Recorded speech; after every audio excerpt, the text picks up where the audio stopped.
he comes.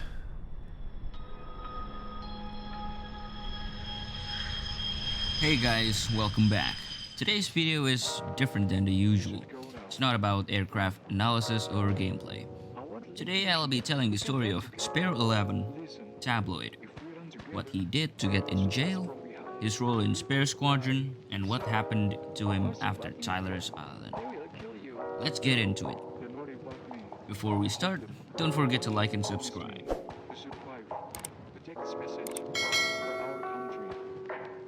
Tabloid, or Spare 11, was born from a Balkan couple who emigrated to Ossia.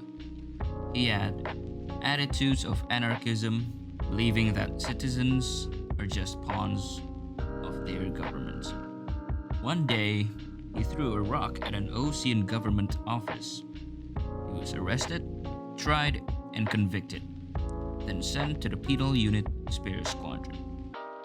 The conspiracy theories that came from his knowledge garnered interest from fellow prisoners. The first mention of him was seen in a cutscene where Avril Mead mentioned several inmates. We got all kinds of critters too. Everything from flea-ridden guards, rabid dogs, and a mechanic doing the stretch for life. I can't forget the rats. Yeah, we got those. And some pilots who got their wings clipped too. One's a great pilot, but a lousy thief. One's a gambler with no luck. And one's an anarchist with no balls. We first met with Tabloid on Mission 5, Operation High Card.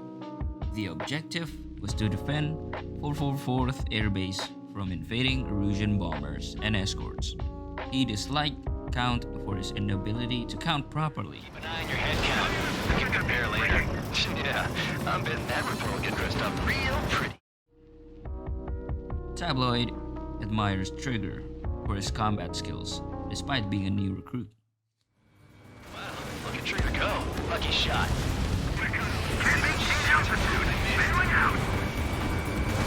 Trigger got most of them. Maybe even all of them. That was dumb luck, Tabloid.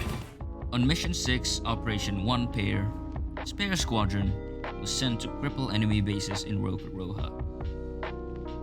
When the drones finally arrived, Count and Trigger dueled each other to see who was the better pilot. Tabloid observed the battle from afar. He called out Count for his lies and started counting for each drone shot down by Trigger. Did the jailer know about the shitstorm he was sending us into? Penal units are just pawns. Get my son. Try to stop me. 3 minutes remaining. 7 down. That's more than 8. This was the first mention of the iconic line. Trigger, stick with the best if you want to survive.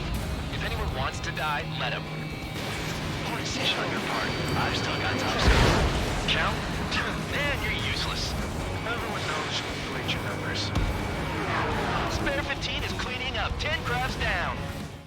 On Mission 7, Operation Two Pairs, Spare Squadron was tasked to clear out enemy air defenses and escort both Cyclops and Strider Squadron, while they evacuated. Both Trigger and him were ordered to engage Mr. X, but he only watched the battle between both pilots from afar. He later shared his experience with Spare Squadron's mechanic Avril Mead after they returned to base. I had a chance to talk to one of the pilots that escaped back here, so I took it.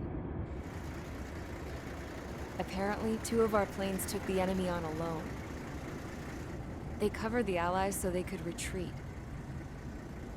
The hell kind of idiot does a thing like that? The last pilot to land back at the base was that scrawny anarchist dude. He always had this dumb grin on his face, like he didn't give a damn about whatever he did to get thrown in here with the rest of us.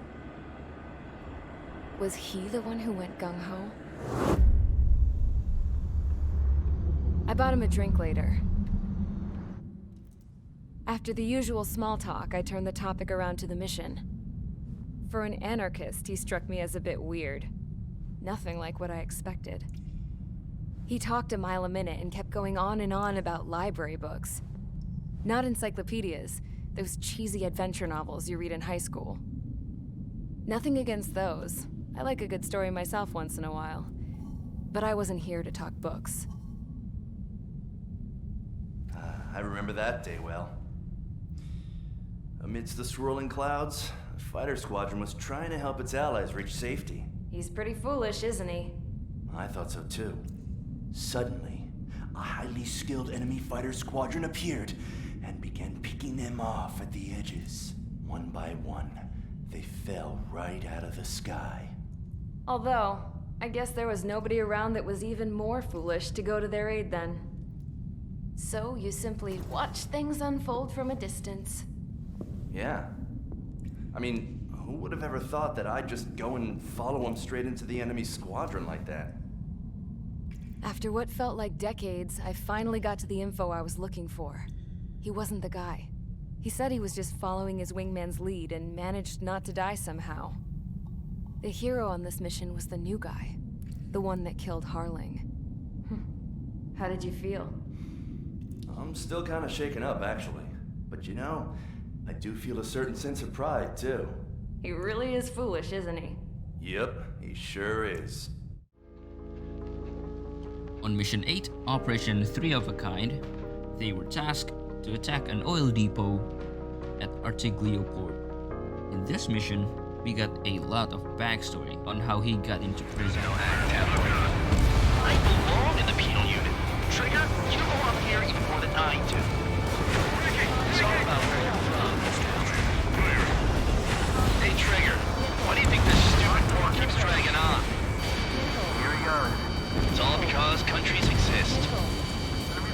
Shouting that and throwing a rock is what got me in here. Well, you have free meals and a warm bed. You should thank our good citizens. On the next mission, they were tasked to destroy the Erusian radar network. One spare squadron was ambushed by a formation of unmanned FA-18Fs spoofing an Ocean IFF. Tabloid suggested that the squadron create a formation around Trigger in order to separate from the drones and have AWACS Bandog tag them as enemies. He ultimately survived the dogfight.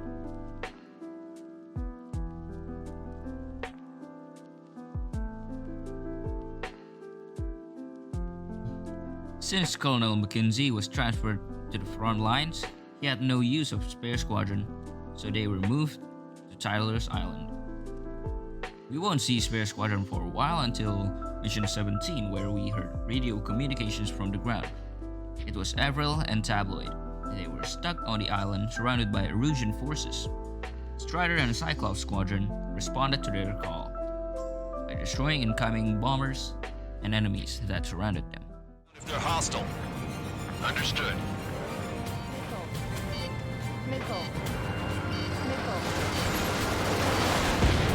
Only half the bombers remain.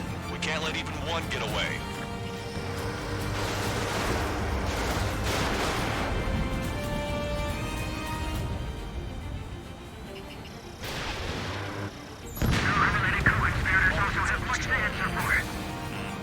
Hey you, Snowmaster with scratches on his tail. Here? I need you to help some people. A group of refugees surrounded by Erusian tanks right here.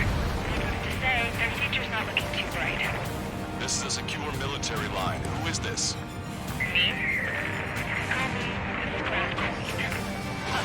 Longchester, she's an ally. Trigger and I'd know that voice anywhere. That voice. So you're still breathing, Sir Count. Here, let me have a word. Hey, it's been a while. I had a feeling the two of you were still alive. Remember, stick with Trigger and you'll make it. We have a bit of intel for you. We'll share it if you can help us refugees. Count me in. That's right. Good job! The enemy tanks are toast. I don't think I could even do anything with that scrap.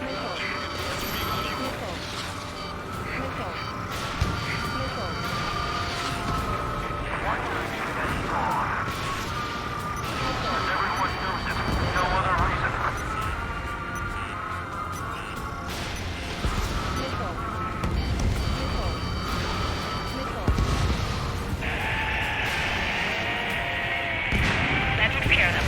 Any civilian casualties? Nice going. Do you hear the singing?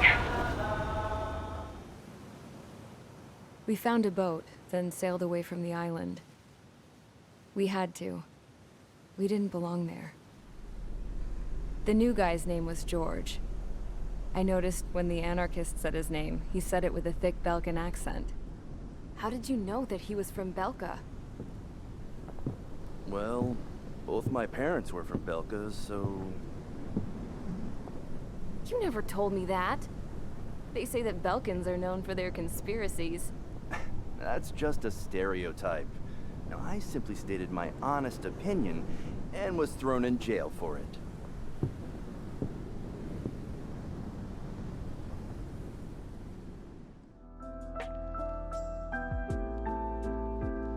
On Mission 19, after the Arsenal Bird Justice came to the area, the Coalition tried to take it down. During the chaos, many drones were being shot down and fell nearby where the refugees had remained.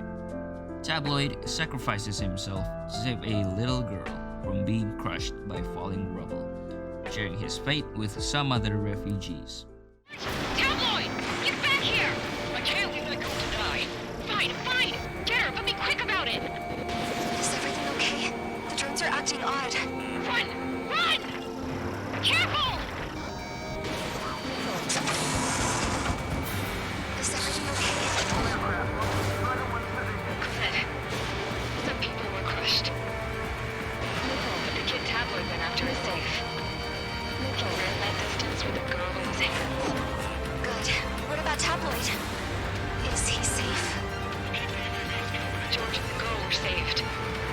They were saved. Everyone, can you see this? These people here were alive up until a few moments ago. My friend was here. Can you see this? This is just one of the many sides of war and what it does. In the last cutscene, we see that Tabloid got what he wanted in the end. Space elevator.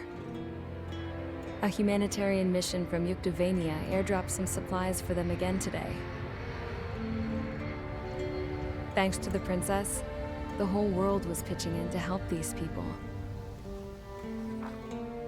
Handing out the relief supplies would have been a perfect gig for that Anarchist dude. But since he's dead now, the job went to the guy from Belka, George.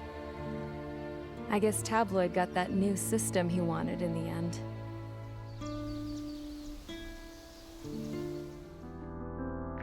So that was the story of Tabloid. Let me know in the comments which character you want me to tell about next. If you enjoyed this video, don't forget to like and subscribe. Goodbye.